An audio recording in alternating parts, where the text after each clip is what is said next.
Hello दोस्तों, आप सभी का स्वागत है सब समय घटना चक्र के इस ऑनलाइन प्लेटफॉर्म पर। मैं मोहित आप सभी का स्वागत करता हूं आज इस करंट अफेयर के वीडियो में। इस करंट अफेयर के वीडियो में हम लोग चर्चा करेंगे 4 और 5 जून 2025 के महत्वपूर्ण करंट अफेयर के बारे में, जो आपके परीक्षा के दृष्टिकोण से इंपॉर्टेंट है। और यहां पर देखा जाए, हम लोग डेली न्यूज़पेपर बेस्ड जो करंट अफेयर होते हैं उन पर चर्चा करते हैं। Dainik Jagran, the Hindu, Indian Express, DD news, PIB, ANI में रही महत्वपूर्ण खबरों को हम लोग चर्चा करते हैं। साथ ही साथ आकाशवाणी और दैनिक भास्कर के महत्वपूर्ण इनपुट्स को भी यहां पर कवर किया जाता है। ये जो वीडियो क्लास होती है ये आपके आरओ परीक्षा के लिए तो महत्वपूर्ण है ही, मोस्ट इंपॉर्टेंट क्लास है। और इसके साथ साथ में यूपी पीसीएस और 71वीं बीपीएससी के लिए भी रामबाण क्लास होने वाली है। यहां पर देखा जाए, हम लोग डेली अपने करंट अफेयर जो न्यूज़पेपर के बेस्ड होते हैं उन पर चर्चा करते हैं, महत्वपूर्ण पॉइंट्स पर चर्चा करते हैं, टू द पॉइंट चर्चा करते हैं। और खास बात यह है कि ये क्लास आपके एग्जाम के दृष्टिकोण से बहुत महत्वपूर्ण होने वाली है। जैसे देखा जाए तो हम लोगों ने फरवरी से स्टार्ट किया था अपना पैकेज। उसके पूर्व हमारा पैकेज तो फरवरी से स्टार्ट हुआ, लेकिन हम लोग करंट अफेयर की जो क्लासेस है 1 जनवरी 2025 से लगातार संचालित हो रही हैं। और जिन्होंने भी करंट अफेयर का वीडियो रेगुलर फॉलो किया है, आज उनकी स्थिति, उनकी परिस्थिति आप जाके देखिए। जो करंट अफेयर में कहते थे कि सर थोड़ा संदेह है, आज कॉन्फिडेंस के साथ कहते हैं कि सर करंट अफेयर तैयार हो चुका है। ठीक है, तो यहां पर आप इस क्लास को फॉलो कर सकते हैं। इसकी क्लास पीडीएफ, पीपीटी इत्यादि प्राप्त करने के लिए आप हमारे डिस्क्रिप्शन बॉक्स में जाइए, या आप हमारे पिन कमेंट में देखिएगा। इसी वीडियो के पिन कमेंट में जून महीने का पैकेज है, उस जून महीने के पैकेज को आप ज्वाइन कर सकते हैं। ज्वाइन करने के बाद हमारे हेल्पलाइन नंबर पे आप कॉल करिएगा, वहीं पे हेल्पलाइन नंबर भी दिया हुआ है, वो आपको व्हाट्सएप कम्युनिटी में जोड़ दिया जाएगा, जहां आपको प्रतिदिन प्रिंटेबल पीडीएफ दिया जाता है। ठीक है, क्लास पीडीएफ तो शेयर ही किया जाता है, क्लास पीडीएफ शेयर करने के साथ साथ प्रिंटेबल पीडीएफ दिया जाता है। बाइलिंगुअल होता है, हिंदी और इंग्लिश दोनों भाषाओं में है। और खास बात यह है कि प्रतिदिन 10 एमसीक्यू का ऑनलाइन टेस्ट भी होता है हमारे ऐप पर। ठीक है, और ऐप पर वीडियो टेस्ट, पीडीएफ सब कुछ लगा हुआ है, आप वहां पर जाके ऐप से परचेज कर सकते हैं। और इसके साथ साथ एक सूचना यह भी है कि घटना चक्र के द्वारा देखा जाए तो ये जीएस में जब आरओ की परीक्षा है ही, ठीक है,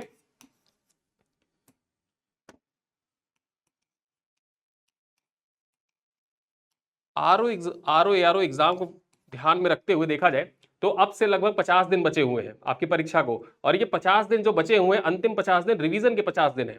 जितना भी आपने पिछले 1.5 साल में पढ़ा, 12 फरवरी 2024 को आपका आरओ का एग्जाम हुआ था, फिर उसके बाद मार्च में वो एग्जाम कैंसिल होता है। और तब से लेकर अब तक जो लोग आरओ की तैयारी कर रहे हैं, बहुत से डाटा फैक्ट्स आपने पढ़े होंगे, कुछ स्किप हुए, कुछ भूल गए, कुछ याद रहा, कुछ नहीं याद रहा। लेकिन घटना चक्र उन सब चीजों को कवर करते हुए, जितने भी इंपॉर्टेंट डाटा फैक्ट्स आपके परीक्षा के दृष्टिकोण से महत्वपूर्ण होते हैं, सब्जेक्ट वाइज सारी चीजें यहां पर चल रही हैं। और जीएस में 70+ नंबर वाली जो सीरीज है, ये हमारी संचालित की जा रही है समीक्षा अधिकारी सीरीज के नाम से। यहां पर देखा जाए टोटल 30+ क्लासेस होंगी, और साथ साथ में आपको हार्ड कॉपी भी प्रोवाइड किया जाएगा। हार्ड कॉपी कैसे?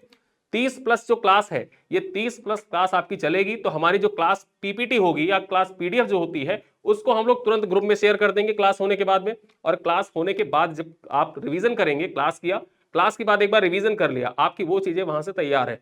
जैसे ही हमारा ये पैकेज खत्म होगा, और मेरा प्रयास रहेगा कि जून के अंत तक, ठीक है, 30 जून तक ये पैकेज पूरी तरीके से समाप्त हो जाए। और 30 जून को जब ये पैकेज समाप्त होगा, उसके बाद 2 से 3 दिन में आपके एड्रेस पर, जो आपने एड्रेस जिससे आपने एनरोल किया होगा, ऐप डाउनलोड करते टाइम आपने जो एड्रेस डाला होगा, उसी एड्रेस पर हार्ड कॉपी को पहुंचा दिया जाएगा, ताकि आप आसानी से रिवीजन कर सके। ये हार्ड कॉपी ना सिर्फ समीक्षा अधिकारी के लिए महत्वपूर्ण होगी, भविष्य में होने वाली किसी भी परीक्षा के लिए महत्वपूर्ण साबित होगी। क्योंकि इसमें जीएस के जो सामान्य अध्ययन है, सामान्य अध्ययन के महत्वपूर्ण विषयों के जो डाटा फैक्ट्स हैं, उनको सब जगह एक साथ कंपाइल करके आपको प्रोवाइड करने का प्रयास किया जाता है। जैसा आप सब जानते हैं, लोग टॉपर्स हमेशा यही कहते हैं कि आप डाटा फैक्ट्स जो ना याद रहे उसको शॉर्ट नोट्स बनाते चलो। वो जो शॉर्ट नोट्स आपको बताया जाता है, बहुत से लोग होते हैं पढ़ते चले जाते हैं, शॉर्ट नोट्स नहीं होता है। वो शॉर्ट नोट्स जो है, घटना चक्र आपको प्रोवाइड करने का प्रयास कर रहा है इस रिवीजन सीरीज के माध्यम से। रिवीजन भी होगा, डाटा फैक्ट भी आएगा। और डाटा फैक्ट कैसे? सारी चीजें टेबल के फॉर्मेट में होगी, चार्ट में होगी, एक्सेल सीट में होगी। जिस प्रकार एक्सेल सीट होती है, और जिस प्रकार आपने कल का करंट अफेयर देखा और रिवीजन सीरीज अब तक देखते आ रहे हैं, पिछले 5-6 वीडियो यूट्यूब पर पड़े हुए हैं, उनको देखा जाए तो उसी प्रकार से पूरा कंटेंट डिजाइन किया जाएगा। पूरा कंटेंट आपको उसी प्रकार से मिलेगा, ताकि याद करने में भी आसानी हो, मार्क करने में आसानी हो, हाईलाइट करने में आसानी हो। तो इसको आप ज्वाइन कर सकते हैं। इसका प्राइस सिर्फ 399, ठीक है, 399 में आप इसको ज्वाइन कर सकते हैं। यहां पर देखा जाए तो 30+ क्लासेस आपको मिलेंगी, और साथ साथ में हार्ड कॉपी आपको प्रोवाइड किया जाएगा। एक व्हाट्सएप कम्युनिटी इसके लिए अलग से, जैसे हमारा व्हाट्सएप कम्युनिटी बना हुआ है, हर चीज के लिए हमने व्हाट्सएप ग्रुप बना रखा है पीडीएफ को डाउनलोड करने के लिए, तो आप उस व्हाट्सएप कम्युनिटी से जुड़ जाइएगा। जिन लोगों ने परचेज किया है और अभी व्हाट्सएप ग्रुप में नहीं पहुंच पाए उनके लिए सूचना है कि आप हेल्पलाइन नंबर पर कॉल करिएगा। हमारा हेल्पलाइन नंबर इसी वीडियो के पिन कमेंट में आप चेक करेंगे, हेल्पलाइन नंबर भी दिया हुआ है, और इस वीडियो को इस देखा जाए पैकेज को ज्वाइन करने का लिंक भी दिया हुआ है। और खास बात यह है, आप हमारे रेगुलर फॉलोवर हैं, करंट अफेयर को फॉलो करते हैं, इसी वजह से देखा जाए आपके लिए एक रेफरल कोड भी है जिसके माध्यम से आपको 15% ऑफ भी मिल जाएगा इस सीरीज पर। आप ऐप पर डायरेक्टली जाएंगे तो ये आपको मिलेगा 399 में, ठीक है, 399 में। लेकिन इस वीडियो के डिस्क्रिप्शन में मैं अपना एक रेफरल लिंक डलवा दूंगा, वहां पर उस लिंक पर जब आप क्लिक करेंगे तो उस लिंक पर क्लिक करने के बाद ये आपको मिल जाएगा 339 में, ठीक, 339 में आप इसको परचेज कर सकते हैं और इसको परचेज करने के बाद आसानी से आप अपना रिवीजन कर सकते हैं, ठीक है। तो यहां पर देखा जाए आपकी ये जो क्लास है, ये क्लास आपके परीक्षा के दृष्टिकोण से बहुत महत्वपूर्ण साबित होगी, रिवीजन के दृष्टिकोण से महत्वपूर्ण साबित होगी, और ये क्लास आरओ, यूपीपीसीएस, बीपीएससी सबके लिए आप इसको फॉलो कर सकते हैं, ठीक है। तो यहाँ पर देखा जाए तो हमने बात की अपने समीक्षा अधिकारी सीरीज के बारे में, जो महत्वपूर्ण जानकारी थी। चलिए हम चर्चा करते हैं करंट अफेयर पर। आज की क्लास में हम लोग 4 और 5 जून 2025 के करंट अफेयर पर चर्चा करेंगे। मैंने आपको पहले ही बताया था कि हमारी जो करंट अफेयर चल रही है जून महीने के करंट अफेयर में हम लोग रिवीजन भी करते हुए चलेंगे। इसी वजह से 4 तारीख को एक रिवीजन वीडियो आया था दिवस के ऊपर, कल अगला वीडियो आएगा। आज हम लोग 4 और 5 के करंट अफेयर को कवर करेंगे। कल रिवीजन सीरीज का अगला वीडियो आ जाएगा यूट्यूब पर ही, उसका पीडीएफ जो है वो पेड ग्रुप जो हमारा बना हुआ है, कम्युनिटी जो बनी हुई है, उसी कम्युनिटी में आपको शेयर कर दिया जाएगा। उसके लिए आप बिल्कुल परेशान मत होइए, ठीक है। चलिए अब यहां पर सबसे पहले हम चर्चा करते हैं दिवस से ही स्टार्ट करेंगे। देखा जाए विश्व पर्यावरण दिवस 2025, विश्व पर्यावरण दिवस 2025, यहां पर देखा जाए विश्व पर्यावरण दिवस 5 जून को मनाया जा रहा है, यानी कि आज सेलिब्रेट किया जा रहा है। यहां पर हम चर्चा करें प्रकृति और पृथ्वी के संरक्षण के लिए सकारात्मक पर्यावरणीय कार्रवाई के प्रति दुनिया भर में जागरूकता फैलाने के उद्देश्य से यह दिवस मनाया जाता है, ठीक है। जो प्रकृति है उसके प्रति जागरूकता फैलाने के उद्देश्य से हर साल 5 जून का जो दिन है उसको विश्व पर्यावरण दिवस के रूप में, वर्ल्ड एनवायरनमेंट डे के रूप में सेलिब्रेट किया जाता है। यहां पर हम चर्चा करें धरती पर जीवन बचाने के बारे में मनुष्यों को जागरूक करने के लिए संयुक्त राष्ट्र पर्यावरण कार्यक्रम के अंग के रूप में 1973 से, कब से, 1973 से प्रत्येक वर्ष 5 जून को यह दिवस मनाया जाता है। यानी कि जो पर्यावरण दिवस है, इसको पर्यावरण दिवस को मनाए जाने की शुरुआत कब की गई थी? 1973 में शुरू की गई थी, और तब से हर साल 5 जून को मनाया जाता है। और इस वर्ष थीम क्या है पर्यावरण दिवस का? पर्यावरण दिवस का थीम क्या है? एंड प्लास्टिक पॉल्यूशन, ठीक है, एंड प्लास्टिक पॉल्यूशन यहां पर थीम है, आप देख लीजिए, आपके परीक्षा के लिए इंपॉर्टेंट भी है। चलिए आगे हम बात करते हैं international day of innocent children victim of aggression, ठीक है, international day of innocent children victims of aggression आपके परीक्षा के लिए इंपॉर्टेंट है। कब सेलिब्रेट किया गया? 4 जून को सेलिब्रेट किया गया, ठीक है, 4 जून को सेलिब्रेट किया गया, कल सेलिब्रेट किया गया था। यहां पर हम चर्चा कर ले, मासूम बच्चों के उत्पीड़न के शिकार होने का अंतरराष्ट्रीय दिवस मनाया जाता है, ताकि हर साल देखा जाए जो 4 जून है, 4 जून को मासूम बच्चों के उत्पीड़न के शिकार होने का अंतरराष्ट्रीय दिवस मनाया जाता है, ताकि दुनिया भर में बहुत कुछ झेलने वाले और शारीरिक, मानसिक, भावनात्मक शोषण के शिकार बच्चों के बारे में जागरूकता बढ़ाई जा सके। यहां पर चर्चा करें, इस दिन संयुक्त राष्ट्र बच्चों के अधिकारों की रक्षा के लिए अपनी प्रतिबद्धता की पुष्टि करता है। और हर साल कब मनाया जाता है यह दिवस? 4 जून को सेलिब्रेट किया जाता है, ठीक है, 4 जून को मनाया जाता है। चलिए आगे हम बात करें दुनिया के सबसे ऊंचे रेलवे आर्च ब्रिज चिनाब का उद्घाटन, ठीक है, दुनिया के सबसे ऊंचे रेलवे आर्च ब्रिज कहां पर बनाया जा रहा है? चिनाब नदी पर बनाया जा रहा है। और चिनाब ब्रिज का उद्घाटन कब किया जाएगा? 6 जून को, यानी कि कल किया जाएगा, प्रधानमंत्री नरेंद्र मोदी के द्वारा। चर्चा कर लेते हैं। प्रधानमंत्री श्री नरेंद्र मोदी 6 जून को जम्मू कश्मीर के चिनाब पुल और अंजी पुल का उद्घाटन करेंगे, और साथ ही साथ वो जो पुल का डेक है उसका दौरा भी करेंगे, ठीक है। ये पीआईबी की खबर है, और पीआईबी की खबर से कुछ महत्वपूर्ण पॉइंट्स आपके समक्ष प्रस्तुत किया जा रहा है। यहां पर देखा जाए, इसके साथ ही वह कटरा में, जम्मू कश्मीर में है कटरा, और कटरा से मुंबई के बीच में, ठीक, चेरी रेल चली थी। मैंने आपको बताया था पहली चेरी मालगाड़ी कहां से कहां? कटरा से मुंबई के बीच में चली थी, ठीक है, तो ये पॉइंट भी याद रखिएगा। और कटरा में ही 46,000 करोड़ रुपए से अधिक की लागत वाली कई विकास परियोजनाओं का शिलान्यास और उद्घाटन भी पीएम मोदी के द्वारा किया जाएगा, राष्ट्र को समर्पित किया जाएगा। यहां पर बात करें, चेनाब नदी से 359 मीटर की ऊंचाई पर स्थित वास्तुकला का चमत्कार चिनाब रेल पुल दुनिया का सबसे ऊंचा रेल आर्च ब्रिज है। आपके परीक्षा के लिए इंपॉर्टेंट हो जाता है कि दुनिया का सबसे ऊंचा रेल आर्च ब्रिज कौन सा है। चेनाब रेल ब्रिज है। कहां पर बना हुआ है? चेनाब नदी पर बना हुआ है। और इसकी टोटल हाइट कितनी है? यह 315 मीटर लंबा स्टील आर्च ब्रिज है। ठीक है, हाइट देखा जाए तो 359 मीटर की ऊंचाई पर यह बना हुआ है। 359 मीटर की ऊंचाई पर बना हुआ है। और लंबाई की बात कर ले तो ये यहां पर देखा जाए 1315 मीटर लंबा स्टील आर्च ब्रिज है। ठीक है, आपके परीक्षा के लिए महत्वपूर्ण भी हो जाता है। वहीं पर हम अंजी ब्रिज की बात कर ले, अंजी खाद ब्रिज जिसको कहते हैं, तो अंजी खाद ब्रिज जो है ये भारत का पहला केबल स्टेड रेल ब्रिज है।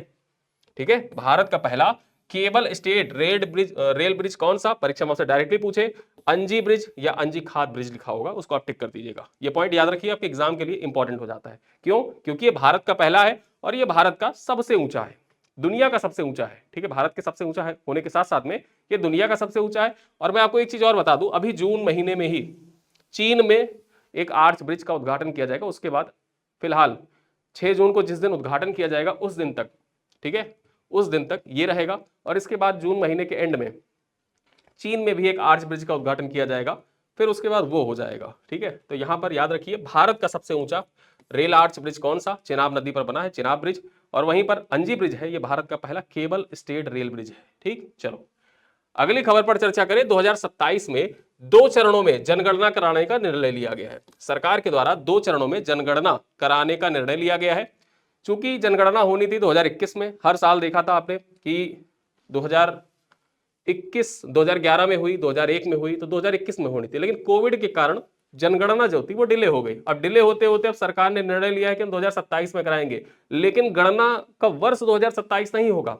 हम लोग आधार वर्ष मानेंगे उसी टाइम को, 2021 को ही। जो भी गणना होगी हमारी, उसमें हम डाटा में जहां जहां भी लिखना होगा डेट, हम लोग 2021 का ही डेट लिखेंगे। ऐसा सरकार ने निर्णय लिया है। आकाशवाणी का इनपुट है, इसी पे चर्चा करते हैं। देखिए, सरकार ने वर्ष 2027 में 2 चरणों में जनगणना कराने का निर्णय लिया है। इसके साथ ही जो जाति आधारित जनगणना है वो भी कराई जाएगी। ठीक है, यहां पर देखें तो जनगणना के लिए संदर्भ तिथि जो है, संदर्भ तिथि 1 मार्च 2027 होगी। जनगणना के लिए संदर्भ तिथि जो है 1 मार्च 2027 होगी। और यहां पर हम बात कर ले, केंद्रीय गृह मंत्रालय ने कहा है कि लद्दाख और जम्मू कश्मीर, हिमाचल प्रदेश तथा उत्तराखंड के बर्फीले क्षेत्रों में यह संदर्भ तिथि जो है 1 अक्टूबर 2026 होगी। ठीक है, 1 अक्टूबर 2026 होगी। आगे हम चर्चा कर ले, पिछली जनगणना वर्ष 2011 में 2 चरणों में की गई थी। पहले चरण में घरों की सूची बनाना और दूसरे चरण में जनसंख्या की गणना थी। ठीक है, और वही देखा जाए 2021 की जो जनगणना है इसे भी 2 चरणों में किया जाएगा, कराने का प्रस्ताव है। 2021 की जनगणना भी 2 चरणों में कराने का प्रस्ताव है। पहला चरण जो है ये अप्रैल से सितंबर 2020 और दूसरा चरण जो है फरवरी 2021 के लिए होगा। ठीक है, पहला चरण यहां देखिए, जो 2 चरणों में जनगणना होनी है ना, यही जनगणना हो रही है 2027 में, लेकिन जब हम जनगणना करेंगे तो आधार वर्ष, वही जो आधार वर्ष जहां लिखा जाएगा 2020 और 21। तो इसी वजह से देखा जाए तो जो 2021 वाली जनगणना है ये आपके परीक्षा के लिए तो महत्वपूर्ण है ही, साथ साथ बहुत कंफ्यूजिंग भी होने वाली है। ठीक है, चलिए देखा जाए तो यहां पर जो आधार पहला चरण जो होगा अप्रैल से सितंबर 2020 तक, और दूसरा चरण जो है फरवरी 2021 के लिए होगा। वर्ष 2021 की जनगणना के पहले चरण की सभी तैयारियां भी पूरी कर ली गई है। ठीक है, तो ये है जो गृह मंत्रालय है उसका आंकड़ा है, और 2027 में जनगणना कराई जाएगी। आधार संदर्भ तिथि जब पूछा जाए, संदर्भ तिथि कब? 21 मार्च 2027 संदर्भ तिथि। और वहीं पर यहां पर देखा जाए लद्दाख, जम्मू कश्मीर, हिमाचल प्रदेश और उत्तराखंड जैसे बर्फीले क्षेत्रों के लिए देखा जाए तो 1 अक्टूबर 2026 को संदर्भ तिथि माना जाएगा। ठीक, चलिए आगे हम बात करें। 2 नए रामसर स्थलों की घोषणा भी की गई है। 2 नए रामसर स्थल की घोषणा की गई है, आकाशवाणी की खबर है, चर्चा कर लेते हैं। विश्व पर्यावरण दिवस की पूर्व संध्या पर राजस्थान के 2 नए आर्द्रभूमियों को रामसर कन्वेंशन के तहत अंतरराष्ट्रीय महत्व के आर्द्रभूमि का लिए नामित किया गया है। आर्द्रभूमि यहां पर देखा जाए अंतरराष्ट्रीय, ठीक है, महत्व की आर्द्रभूमि घोषित किया गया है राजस्थान के 2 आर्द्रभूमि क्षेत्रों को। कौन कौन से आर्द्रभूमि क्षेत्र है? यहां पर देखा जाए खिचन, खिचन कहां पड़ता है? फलोदी राजस्थान में पड़ता है। ठीक है, जो खिचन आर्द्रभूमि क्षेत्र है, परीक्षा में आपसे पूछे कहां पर पड़ता है, ये फलोदी राजस्थान में पड़ता है। वहीं पर मेनार, मेनार कहां पड़ता है? मेनार पड़ता है उदयपुर राजस्थान में। ठीक है, तो उदयपुर राजस्थान का स्थल है मेनार, और वहीं पर खिचन जो है ये फलोदी राजस्थान में अवस्थित है। और इन दोनों को देखा जाए तो अंतरराष्ट्रीय महत्व का रामसर स्थल, रामसर स्थल घोषित किया गया है। ये पॉइंट याद रखिएगा। इसके साथ ही अब भारत में देखा जाए तो 91 रामसर स्थल हो गए हैं। ठीक है, भारत में कुल रामसर स्थलों की संख्या कितनी हो गई है? 91 हो गई है, याद रखिएगा। ठीक है, जो पर्यावरण संरक्षण और आर्द्र भूमि संरक्षण के प्रति देश की बढ़ती प्रतिबद्धता को दर्शाते हैं। अब यहां पर मैं आपसे एक सवाल पूछूंगा, सवाल का उत्तर कमेंट में दीजिएगा कि सबसे ज्यादा रामसर स्थल वाला राज्य कौन सा है? ठीक है, कौन सा राज्य है जिसमें सबसे ज्यादा रामसर स्थल है? आप बताइए कमेंट बॉक्स में इस प्रश्न को। चलिए आगे हम बात करें, अगली खबर क्या है? एचआईवी के कारण राष्ट्रीय सार्वजनिक स्वास्थ्य आपातकाल की सिफारिश। यहां पर देखा जाए, परीक्षा में आपसे डायरेक्टली पूछ सकता है कि निम्नलिखित में से किस देश में एचआईवी एड्स के कारण राष्ट्रीय सार्वजनिक स्वास्थ्य आपातकाल लगाए जाने की सिफारिश की गई? एग्जाम में डायरेक्टली पूछेगा। अभी तो सिफारिश की गई है और उम्मीद है कि लगा भी दिया जाएगा। क्यों लगा दिया जाएगा, देख लेते हैं। फिलीपींस के युवाओं में एचआईवी रोगियों की 500% वृद्धि के बाद राष्ट्रीय सार्वजनिक स्वास्थ्य आपातकालीन की सिफारिश की गई है, आपातकाल की सिफारिश की गई है। यहां देखा जाए 15 से 25 वर्ष की आयु के व्यक्तियों में एचआईवी के महत्वपूर्ण वृद्धि हुई है। ठीक है, फिलीपींस में इस वर्ष जनवरी से मार्च तक प्रतिदिन एचआईवी रोगियों की संख्या दुगनी हो गई है। पर डे जितनी संख्या थी वो दुगनी होती गई, हर दिन दुगनी होती गई। ठीक है, मतलब मानिए कि 1 जनवरी को दोगुना थी तो 4 को, फिर उसके बाद दुगना हो गई, 1 जनवरी को 2 थी, 4 को देखा जाए तो मतलब 2 तारीख को 4 हो गई, 3 तारीख को 8 हो गई, इसी प्रकार से दुगना होती गई। आगे देखा जाए, विश्व स्वास्थ्य संगठन के अनुसार एचआईवी एक वायरस है जो शरीर की प्रतिरक्षा प्रणाली को प्रभावित करता है। एक्वायर्ड इम्यूनो डिफिशियंसी सिंड्रोम जो होता है, एड्स एक संक्रमण के रूप में सबसे अंतिम चरण में होता है। ठीक है, संक्रमण का रूप सबसे अंतिम चरण होता है और एड्स का फुल फॉर्म क्या है? Acquired immuno deficiency syndrome AIDS का पूर्ण रूप है। ठीक है, चलो आगे हम चर्चा करें। अगली खबर क्या है? योगी आदित्यनाथ द्वारा 16वें केंद्रीय वित्त आयोग के सदस्यों के साथ बैठक की अध्यक्षता। ठीक है, जो 16वें केंद्रीय वित्त आयोग के सदस्य हैं, उनके जो सदस्य थे, ठीक है, उन सदस्यों की एक बैठक हुई जिसकी अध्यक्षता किसके द्वारा की गई? योगी आदित्यनाथ के द्वारा की गई। और यहां पर योगी आदित्यनाथ के द्वारा कुछ रिकमेंडेशन भी रखी गई वित्त आयोग के सामने। क्या रखी गई, चर्चा करते हैं यहां पर। उत्तर प्रदेश के मुख्यमंत्री योगी आदित्यनाथ ने 4 जून को 16वें केंद्रीय वित्त आयोग के सदस्यों के साथ बैठक की अध्यक्षता की है। मुख्यमंत्री ने उत्तर प्रदेश का हिस्सा वर्तमान में सभी राज्यों के लिए 41% से बढ़ाकर 50% करने की मांग की है। ठीक है, यूपी का हिस्सा जो है उस सभी राज्यों के लिए देखा जाए तो 41% है, उसको बढ़ाकर 50% करने की सिफारिश मतलब यहां पर मांग की है वित्त आयोग से कि वित्त आयोग 50% करते। आगे देखा जाए, साथ ही साथ उत्तर प्रदेश सरकार ने जनसंख्या का महत्व, पहले जो 15% होता था, जो वित्त आयोग में बंटवारा होता है धन का राज्यों के बीच में, उसमें जनसंख्या महत्व, जनसंख्या को भी दृष्टिगत रखते हुए बंटवारा किया जाता है। तो जो जनसंख्या का महत्व था, ठीक है, पहले 15% उत्तर प्रदेश के लिए निर्धारित था, अब उसको बढ़ाकर कितना कहा है कि 22.5% कर दीजिए। ठीक है, 22.5% वेटेज दीजिए जनसंख्या को और उसी के अनुसार धन का बंटवारा कर दीजिए और 50% धन, 41 की बजाय 50% दीजिए। तो ये बात, ये सिफारिशें की गई हैं। ठीक है, ये सिफारिश अध्यक्षता की योगी आदित्यनाथ की अध्यक्षता में जो बैठक हुई उसमें मांग की गई है योगी आदित्यनाथ के द्वारा वित्त आयोग से। चलिए अगली खबर क्या है? नीदरलैंड के प्रधानमंत्री डिक शूफ के पद से त्यागपत्र। जो डिक शूफ है ये नीदरलैंड के प्रधानमंत्री थे, इनका पद से त्यागपत्र इन्होंने अपने दे दिया है। ठीक है, चर्चा करें। नीदरलैंड के प्रधानमंत्री डिक शूफ ने त्यागपत्र देने की घोषणा की है। नीदरलैंड के सबसे बड़ी पार्टी पीवीवी के नेता ग्रिट वाल्डर्स ने 3 जून को गठबंधन सरकार से बाहर निकलने का ऐलान किया। ठीक है, यहां पर देखा जाए नीदरलैंड में गठबंधन सरकार चल रही थी, 4 छोटी छोटी पार्टियां मिलकर सरकार चला रही थी। ठीक है, और उसमें सबसे बड़ी पार्टी थी ग्रिट वाल्डर्स की पार्टी। यहां पर वाल्डर्स, जो ग्रिट वाल्डर्स है, इनकी पार्टी थी। और सबसे बड़ी बात क्या है कि ये दक्षिणपंथी एक्सट्रीम राइट विंग के नेता हैं और इनका मानना यह था कि जो बाहर से माइग्रेट करके आते हैं नीदरलैंड में, उनके प्रति सरकार सख्त रवैया अपनाए, उनको तुरंत देश से बाहर करे। ठीक है, ऐसा रवैया इनका था और इन्होंने इसी शर्त पर सहयोग देने की सरकार को, जो नीदरलैंड की सरकार थी डिक शूफ के नेतृत्व में, उसको सहयोग प्रदान किया था। लेकिन हुआ क्या, इनको यह लगा कि सरकार उस दृष्टिकोण से कदम कोई नहीं उठा रही है। जो माइग्रेट करके आ रहे हैं, आप माइग्रेट करके अप्रवासी आ रहे हैं और उसके बाद में देखा जाए वहीं पे बस जा रहे हैं और जो डेमोग्राफी है उसको चेंज करने का प्रयास किया जा रहा है।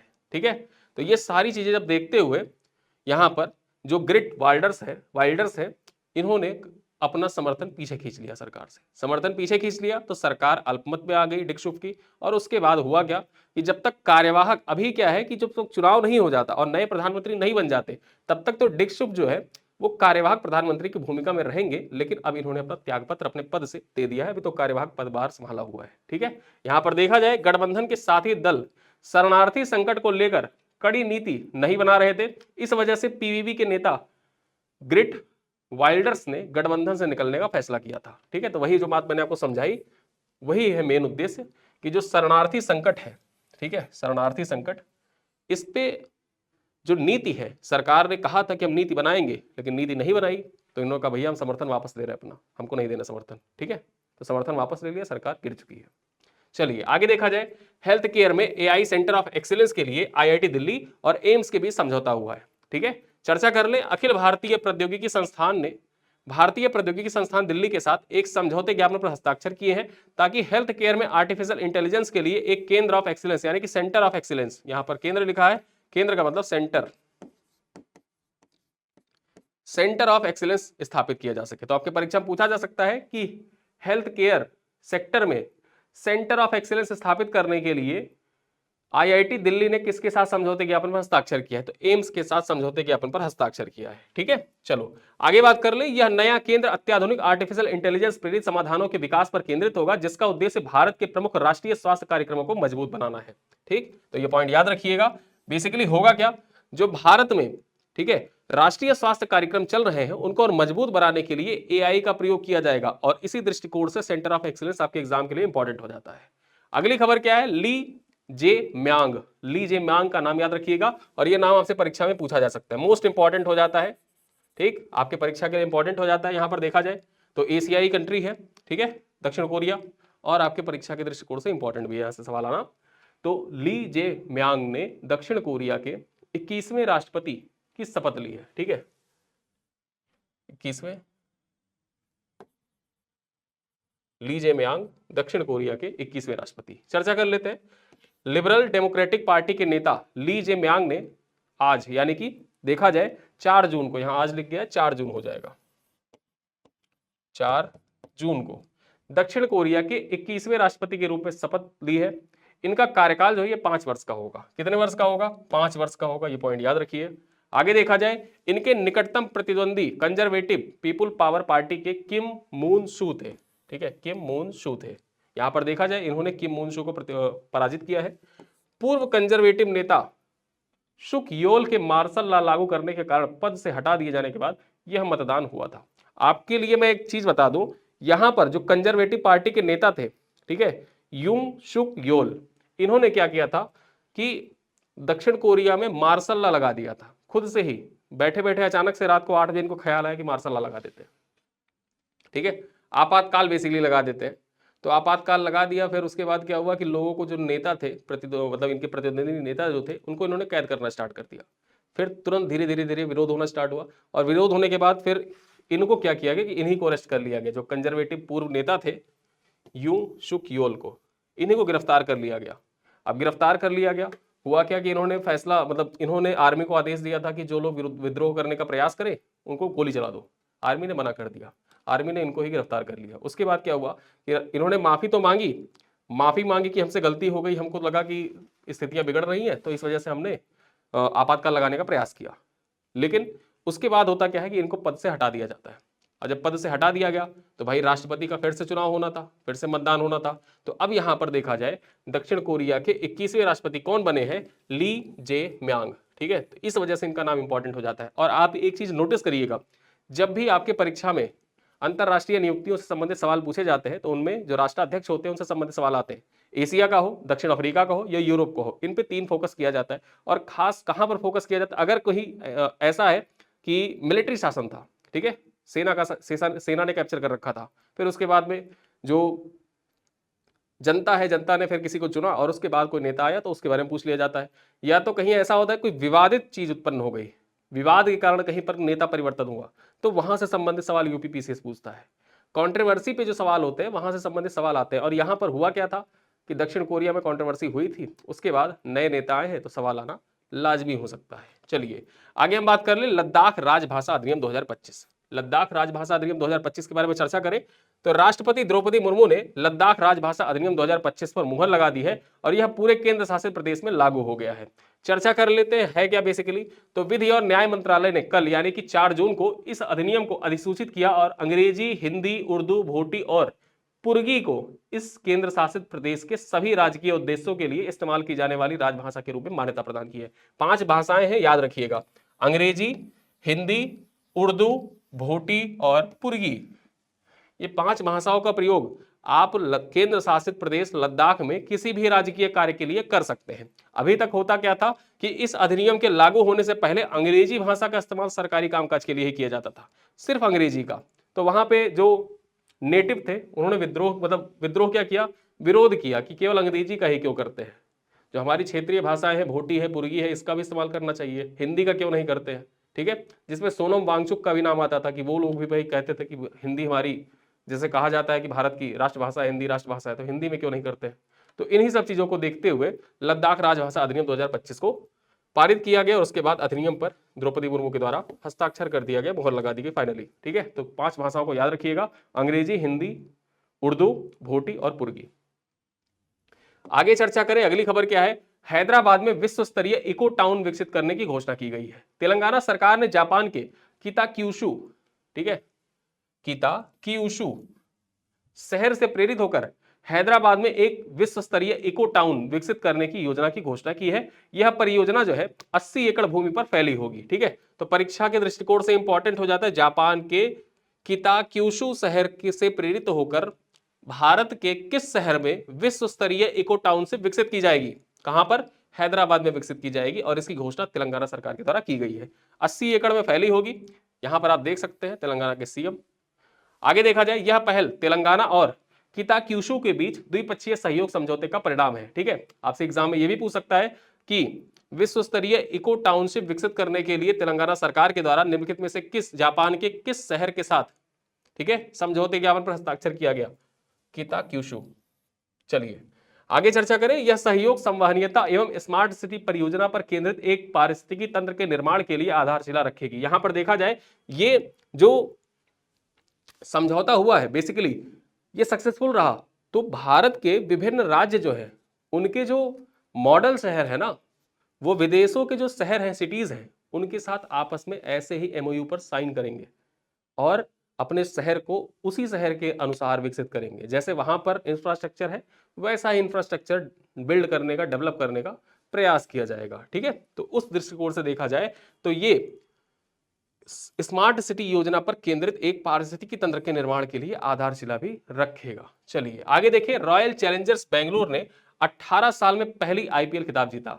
18 साल में, ठीक है, 18 साल लग गए बेंगलुरु को, आरसीबी को आईपीएल खिताब जीतते। हालांकि जीत के बाद कुछ दुखद घटनाएं भी सामने आई। जो चिन्नास्वामी स्टेडियम के बाहर देखा जाए तो स्टैम्पीड की घटना हुई, उसमें बहुत से, उसमें 2 बच्चियों की भी जान गई और बहुत से लोग, खबरें तो बहुत से लोगों की आई लेकिन आधिकारिक तौर पर देखा जाए तो लगभग 12 से 13 लोगों के मरने की खबर आई थी। ठीक है, अब यहाँ पर चलिए उन पे तो हम लोग शोक व्यक्त ही करते हैं, साथ साथ में आरसीबी से संबंधित जो सवाल है आपकी परीक्षा के लिए इंपॉर्टेंट हो जाता है, उन पे चर्चा कर लेते हैं।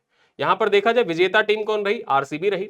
फाइनल मुकाबला कहां पर खेला गया, तो ये नरेंद्र मोदी स्टेडियम, ठीक है, नरेंद्र मोदी स्टेडियम अहमदाबाद में खेला गया था। फाइनल तिथि याद रखना कब खेली गई, 3 जून 2025 को खेला गया। और उपविजेता टीम कौन रही, ठीक है, आरसीबी ने किसको पराजित किया, पंजाब किंग्स को पराजित किया। ठीक है, यहां पर चर्चा करें जीत का अंतर फाइनल ओवर में देखा जाए तो हेजलवुड को, ठीक है, हेजलवुड को लास्ट के गेंदों पर, लास्ट 4 गेंदों पर 24 रन मारे थे शशांक सिंह ने। ठीक है, तो यहां पर देखा जाए तो जीत का अंतर था मात्र 6 रन का रह गया था। कप्तान कौन, यहां पर देखा जाए तो दोनों टीमों के कप्तान देख लेते हैं, रजत पाटीदार और श्रेयस अय्यर। ठीक है, श्रेयस अय्यर और रजत पाटीदार। वहीं पर देखा जाए सर्वोच्च पारी किसकी रही, तो अभिषेक शर्मा की सर्वोच्च पारी रही। यहां पर देखा जाए पंजाब किंग्स के विरुद्ध अभिषेक शर्मा ने, सनराइजर्स हैदराबाद के खिलाड़ी थे, ठीक है, सनराइजर हैदराबाद, एसआरएच के खिलाड़ी थे सनराइजर हैदराबाद के। अभिषेक शर्मा, देखा होगा एक मीम्स वायरल हुई थी कि पहले तो मार दिया 141 रन, फिर उसके बाद अपने जेब से निकाला एक पर्ची दिखाते हुए सबको। ठीक है, तो अभिषेक शर्मा थे, इन्होंने पंजाब किंग्स के विरुद्ध मारा था। सर्वश्रेष्ठ गेंदबाजी की बात कर ले तो यहां पर देखा जाए हैदराबाद के खिलाफ मिचेल स्टार्क ने, ठीक है, मिचेल स्टार्क की गेंदबाजी थी। 35 रन देकर 5 विकेट लिए थे मिचेल स्टार्क ने। ठीक है, एक पारी पे सर्वाधिक छक्के किसने लगाए? वैभव सूर्यवंशी, मात्र 13 साल का लड़का। ठीक है, 13 साल का लड़का राजस्थान रॉयल्स की तरफ से खेलते हुए एक ही पारी में 11 छक्के लगाए थे। ठीक है, आगे देखा जाए ऑरेंज कैप किसको मिला? जो सबसे ज्यादा रन बनाता है उसको ऑरेंज कैप दिया जाता है। साई सुदर्शन को मिला, गुजरात टाइटंस के खिलाड़ी, 759 रन इन्होंने बनाया था, गुजरात टाइटंस के प्लेयर थे। वहीं पर देखा जाए तो पर्पल कैप किसको मिला? तो पर्पल कैप और ऑरेंज कैप याद रखिएगा, ऑरेंज कैप उसको दिया जाता है जो सबसे ज्यादा रन बनाता है, पर्पल कैप उसको दिया जाता है जो सबसे ज्यादा विकेट लेता है। प्रसिद्ध कृष्णा को दिया गया, 25 विकेट प्रसिद्ध कृष्णा ने लिया था। और यहीं पर देखा जाए सर्वाधिक जो अर्धशतक थे ये किसका था? विराट कोहली ने सर्वाधिक अर्धशतक बनाए। ठीक, तो ये सारे पॉइंट आपके परीक्षा के लिए इंपॉर्टेंट हो जाते हैं। चलिए आगे देखा जाए, जेएनयू में अब कुलगुरु के नाम से जाने जाएंगे कुलपति। ठीक है, जो कुलगुरु हैं उनको अब कुलगुरु नहीं कुलपति कहा जाएगा। और यहां पर चर्चा कर ले, जेएनयू के मौजूदा कुलपति प्रोफेसर शांति श्री धुलपुड़ी पंडित ने स्वयं जेएनयू के एग्जीक्यूटिव काउंसिल की बैठक में यह प्रस्ताव पेश किया, अब डिग्री और बाकी शैक्षणिक दस्तावेजों में कुलपति की जगह कुलगुरु का इस्तेमाल किया जाएगा। ठीक है, यहां पर हम चर्चा कर ले, यह फैसला वाइस चांसलर की पोस्ट को जेंडर न्यूट्रल बनाने के लिए किया गया है। ठीक है, कुलपति, अब पति है तो पति जाहिर सी बात है मेल को प्रेजेंट करता है। ठीक है, फीमेल को पति प्रेजेंट नहीं करता है। तो इसी प्रकार से कुल गुरु कहा जाएगा, यहां पर अब कुलपति नहीं कहा जाएगा। हालांकि राजस्थान और मध्य प्रदेश की जो संस्थाएं हैं, मध्य प्रदेश सरकारों ने, ठीक है, राजस्थान और मध्य प्रदेश सरकारों ने भी घोषणा कर रखा है कि जेंडर न्यूट्रल बनाया जाएगा। तो यहां पर जो कुलपति शब्द है उसको कुलगुरु उन्होंने पहले ही कर रखा है। अब जेएनयू ने फैसला किया कि जेएनयू में भी जो जेंडर न्यूट्रल बनाने के लिए कुलपति के पोस्ट को अब कुलगुरु कहा जाएगा। ठीक है, यहां पर देखा जाए कुलपति शब्द का अर्थ है कुल का पति अर्थात परिवार का मुखिया। यह लिंग विशिष्ट पुरुष केंद्रित माना जाता है। वहीं कुलगुरु शब्द जो है इसका अर्थ है शिक्षक या आध्यात्मिक मार्गदर्शक। यह जेंडर न्यूट्रल है और किसी भी लिंग के व्यक्ति के लिए उपयुक्त है। इसी वजह से देखा जाए तो अब कुलपति की जगह पर कुलगुरु प्रयोग किया जाएगा जेएनयू में। चलिए आगे चर्चा करें ड्रूल्स के बारे में आपने सुना ही होगा, देखा भी होगा, ऐड भी देखा होगा, और कभी आते जाते रास्ते से आपने एक दुकान देखी होगी जहां पर कुत्तों का बिस्किट मिलता है। जो लोग प्रयागराज में रहते हैं, कभी पंडित जी की चाट के आसपास देखा होगा, तो वहां बहुत सी दुकानें हैं। ठीक है, बहुत सी जो पेट फूड बेचते हैं। तो जो ड्रूल्स है ना, ठीक है, ड्रूल्स ये बनी भारत की पहली पेट फूड यूनिकॉर्न। पहली पेट फूड यूनिकॉर्न भारत की कौन सी है? परीक्षा में से पूछे तो ड्रूल्स है। चर्चा कर ले यहां पर पेट फूड के बिजनेस करने वाले startup Drools pet food private limited भी यूनिकॉर्न क्लब में शामिल हो गया है। ड्रूल्स देश की पहली पेट फूड कंपनी है जो यूनिकॉर्न बनी है।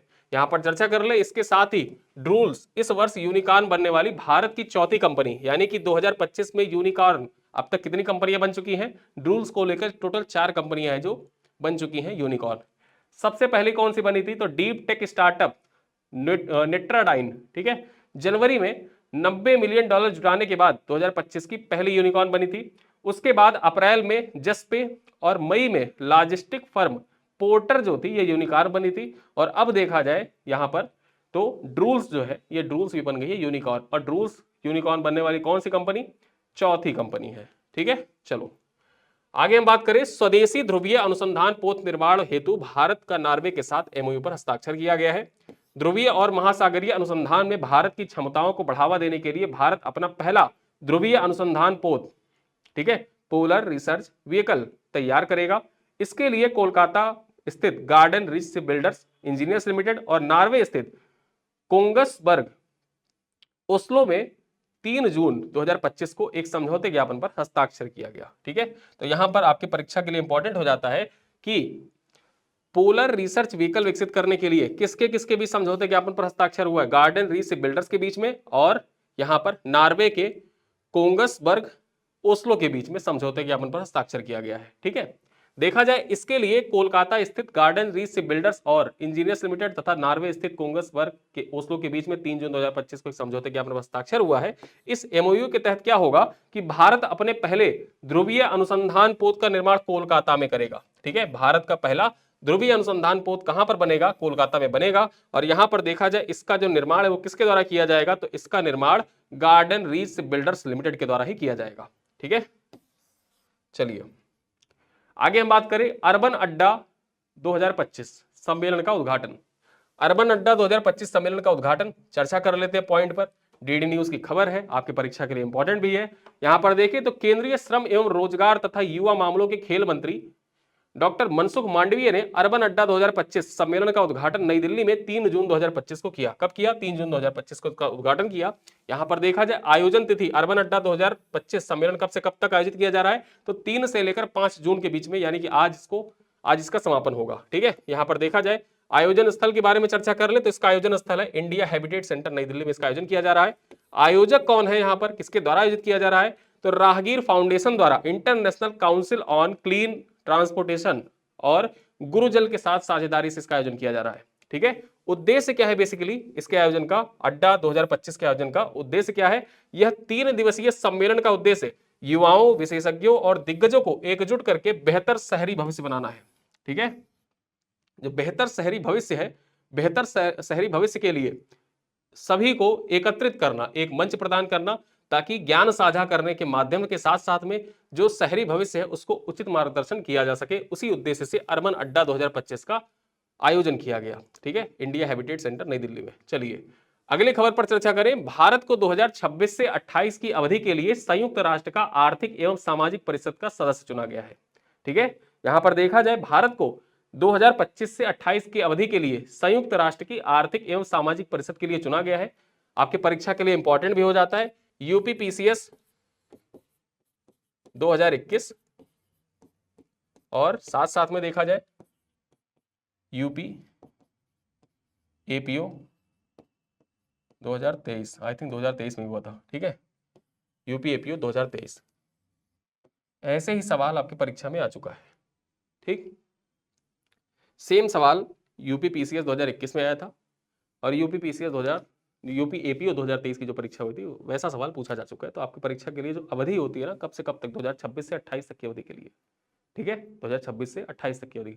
अब एग्जाम में कैसे कहेगा, 2025 से 2027 तक की अवधि के लिए।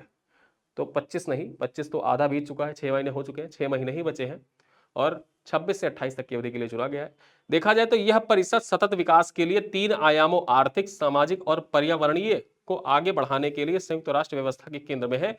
यहां पर चर्चा करें, इस परिषद को संयुक्त राष्ट्र का महत्वपूर्ण अंग माना जाता है, जो आर्थिक और सामाजिक मुद्दों पर संबंधित नीतियों की सिफारिश करने के लिए महत्वपूर्ण भूमिका निभाता है। यहां पर देखा जाए इसका नाम क्या है, यहां पर शॉर्ट में इको, यहां पर देखा ECOSOC, इसको आप शॉर्ट में कहते हैं इकोनॉमिक एंड सोशल काउंसिल। ये यूएन की एक शाखा है, यूएन का ही एक अंग है। ठीक है, और इसके लिए देखा जाए तो भारत को चुना गया है 2026 से 28 के लिए।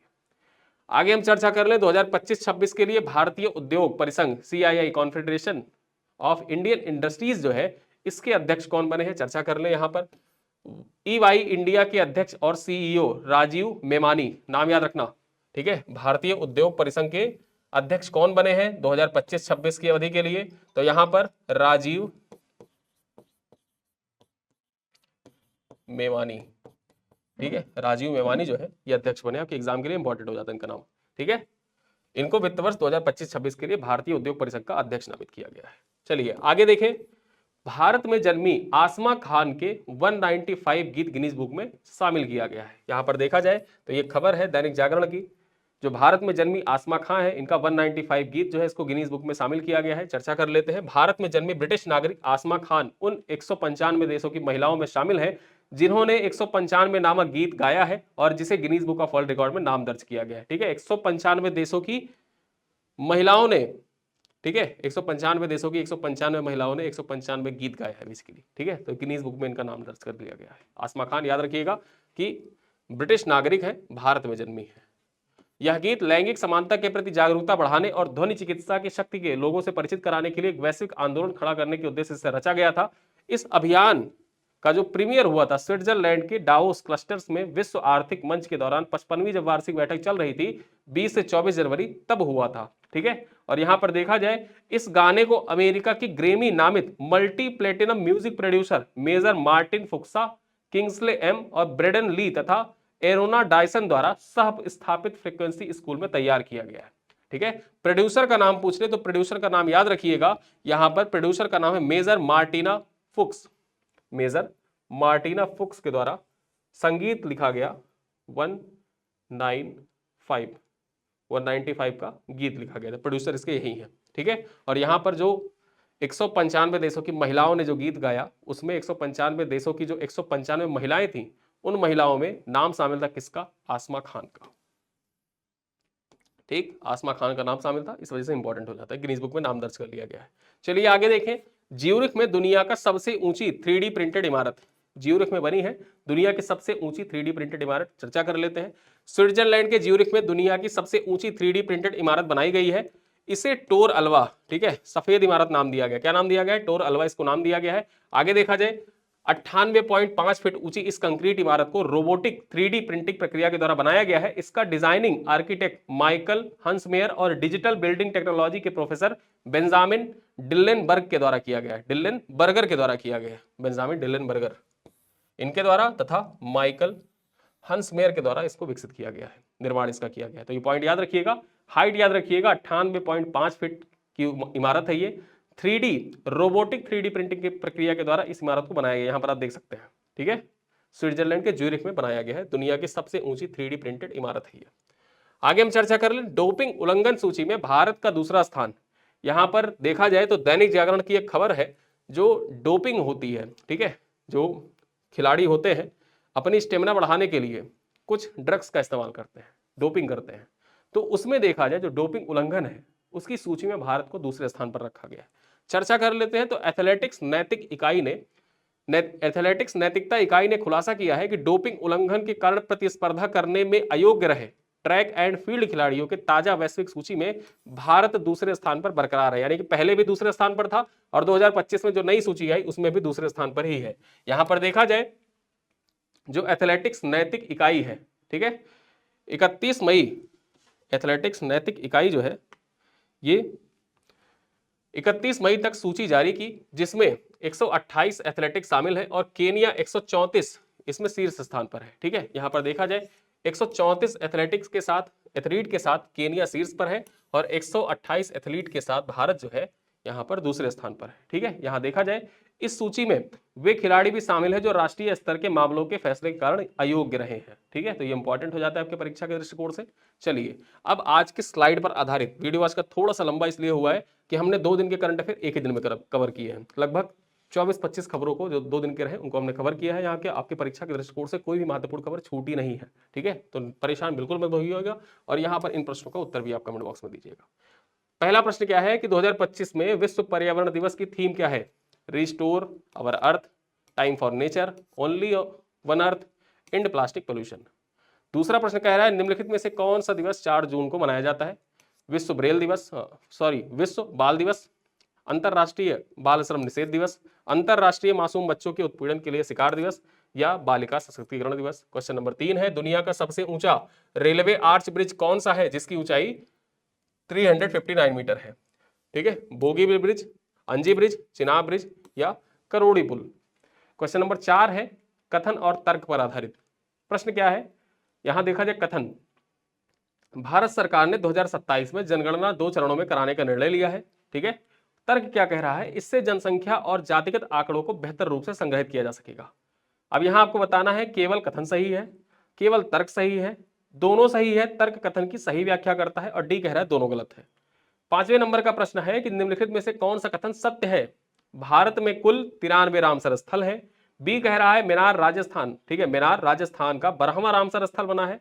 तीसरा कह रहा है खीचन और मिनार दोनों राजस्थान में अवस्थित है और डी कह रहा है खीचन गुजरात का रामसर स्थल है। तो यहां पर बताइए कौन सा उत्तर परफेक्टली एकदम सही है। क्वेश्चन नंबर 6 है फिलीपींस में राष्ट्रीय सार्वजनिक स्वास्थ्य आपात की सिफारिश का मुख्य कारण क्या है?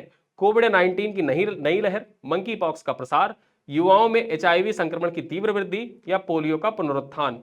बताइए यहां पर सबसे सटीक आंसर कौन सा होगा, कमेंट में बताइए। क्वेश्चन नंबर 7 है उत्तर प्रदेश ने वित्त आयोग के समक्ष निम्न में से किसकी मांग नहीं की है? ठीक है, निम्न में से किसकी मांग नहीं की है यह आपको बताना है। राज्यों के हिस्से को 41 से 50% करना, जनसंख्या के वजन को 15% से बढ़ाकर 22.5% करना, स्वास्थ्य बजट को 20% की वृद्धि करना या केंद्र से अधिक सहायता। ठीक है, आपको बताना है कौन किसकी मांग उत्तर प्रदेश सरकार के द्वारा नहीं की गई है। ठीक है, आगे देखा जाए 9वां प्रश्न है दक्षिण कोरिया के 21वें राष्ट्रपति कौन बने हैं? किम मून सू, यूंग सुक योल, ली जेंग म्यांग, पार्क गाउन हे। ठीक है, क्वेश्चन नंबर अंतिम और 10वां प्रश्न तथा इस वीडियो की समाप्ति का लास्ट सवाल। लद्दाख राजभाषा अधिनियम 2025 में मान्यता प्राप्त भाषाओं का मिलान है। भोटी, पुर्गी, उर्दू। ठीक है, कौन कौन सी मान्यता प्राप्त भाषाएं हैं जिनपे अब जो शासकीय कार्य है उनको किए जा सकेंगे? हिंदी और अंग्रेजी में तो किए ही जाएंगे, उनके इतर भोटी, पुर्गी और उर्दू। तो इसमें से सही उत्तर क्या हो जाएगा बताइए? केवल 1 और 2, केवल 2 और 3, 1 2 3 या 1 और 3। ठीक है, तो चलिए इन सभी प्रश्नों का उत्तर आप कमेंट बॉक्स में दीजिएगा। लगभग 45 मिनट में वीडियो समाप्त भी हो रहा है और इसी के साथ वीडियो को यहीं पर एंड करते हैं। मिलते हैं अगली क्लास में, तब तक के लिए धन्यवाद।